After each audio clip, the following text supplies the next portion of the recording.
కేసీఆర్ పంపిన లేఖ అందిన power enquiry commission chairman justice L Narasimha Reddy అన్నారు. కేసీఆర్ పంపిన లేఖపై సమీక్ష విశ్లేషణ జరుపుతామని తెలిపారు. దానికి అనుగుణంగానే తదుపరి చర్యలు ఉంటాయని తెలిపారు. కేసీఆర్ లేఖలో పలు అంశాలు ప్రస్తావించారని, ఛత్తీస్గఢ్ నుంచి విద్యుత్ కొనుగోలు, Bhadradri, Yadadri thermal power plant అంశాల్లోని కొన్ని ప్రశ్నలకు సమాధానం ఇచ్చారని ఎల్ నరసింహారెడ్డి అన్నారు. కేసీఆర్ చెప్పిన విషయాలను నిపుణుల కమిటీతో చర్చించాల్సి ఉందని, ఎవరికైనా తమ అభిప్రాయాలను చెప్పే స్వేచ్ఛ ఉంటుందని తెలిపారు. కేసీఆర్ అభ్యంతరాలపై పునః పరిశీలన జరుపుతామని అన్నారు. ఎవరి అభ్యంతరాలు వారికి ఉండటం సహజమని, కేసీఆర్ చెప్పిన వివరాలకు వాస్తవాలకు సరిపోల్చాల్సి ఉందని నరసింహారెడ్డి తెలిపారు. వాస్తవాలపై BHEL ప్రతినిధులను కూడా వివరాలు అడుగుతామని నరసింహారెడ్డి తెలిపారు.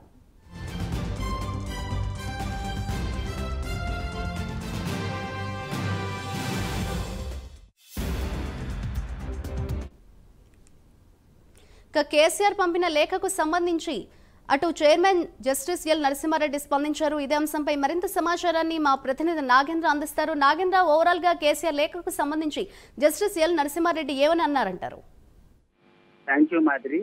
విద్యుత్ కు సంబంధించినటువంటి అంశం పైన ప్రధానంగా జస్టిస్ ఎల్ నరసింహారెడ్డి ఆధ్వర్యంలో పవర్ ఎంక్వైరీ కమిషన్ గా వేయడం జరిగింది. ప్రస్తుతం ఆ కమిషన్ ఆధ్వర్యంలోనే విద్యుత్ కు సంబంధించినటువంటి అంశంలో ఛత్తీస్గఢ్ తో పాటు యాదాద్రికి సంబంధించినటువంటి పవర్ ప్లాంట్ అంశంలో జరిగినటువంటి అవకతవకలకు సంబంధించినటువంటి అంశం పైన ప్రధానంగా ఈ కమిషన్ విచారణ చేస్తున్నటువంటి పరిస్థితి ఉంది. దానిలో భాగంగానే ప్రధానంగా కేసీఆర్ కి లేఖ రాయడం జరిగింది. ఆ లేఖకు సంబంధించినటువంటి అంశంలో ఇప్పటికే కేసీఆర్ కూడా స్పందిస్తూ ఒక లేఖను రిలీజ్ చేయడం జరిగింది. ఆ లేఖలో ప్రధానంగా కేసీఆర్ వివరించినటువంటి అంశాల పైన జస్టిస్ ఎల్ నరసింహారెడ్డి కొద్దిసేపటి క్రితమే స్పందించడం జరిగింది. ముఖ్యంగా కేసీఆర్ రాసినటువంటి లేఖకు సంబంధించినటువంటి అంశం మా వద్దకు చేరిందనేటటువంటి అంశాన్ని ఈ సందర్భంగా ప్రస్తావించడం జరిగింది. దీనిలో భాగంగా కేసీఆర్ లెటర్ లో పలు అంశాలను ప్రస్తావించారంటూ కూడా ఆయన చెప్పడం జరిగింది. ఛత్తీస్గఢ్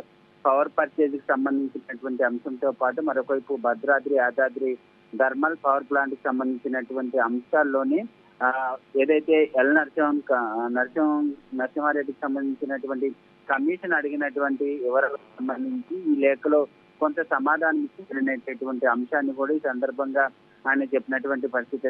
ముఖ్యంగా కేసీఆర్ రాసినటువంటి లేఖకు సంబంధించినటువంటి దానిపైన నిపుణుల కమిటీతో చర్చించాల్సినటువంటి అవసరం ఉందంటూ కూడా ఈ సందర్భంగా ఆయన వివరించడం జరిగింది. లెటర్ లో కేసీఆర్ చెప్పినటువంటి అంశాలను ఇప్పటికే పరిశీలిస్తున్నాము. ఎవరికైనా తమ అభిప్రాయాలను స్వేచ్ఛగా చెప్పేటటువంటి అవకాశం ఉందంటూ కూడా ఈ సందర్భంగా ఆయన చెప్పినటువంటి పరిస్థితి అయితే కనిపిస్తుంది. దీనికి సంబంధించి ఇప్పటికే కేసీఆర్ కు సంబంధించినటువంటి లేఖల పైన వాస్తవాలకు సంబంధించినటువంటి అంశం పైన BHEL ప్రతినిధులతో కూడా వివరాలు అడిగి తెలుసుకుంటామంటూ కూడా చెప్పడం జరిగింది. కేసీఆర్ రాసినటువంటి లేఖకు సంబంధించినటువంటి అంశం పైన మంగళవారం రోజున మరోసారి సమీక్ష నిర్వహిస్తాము.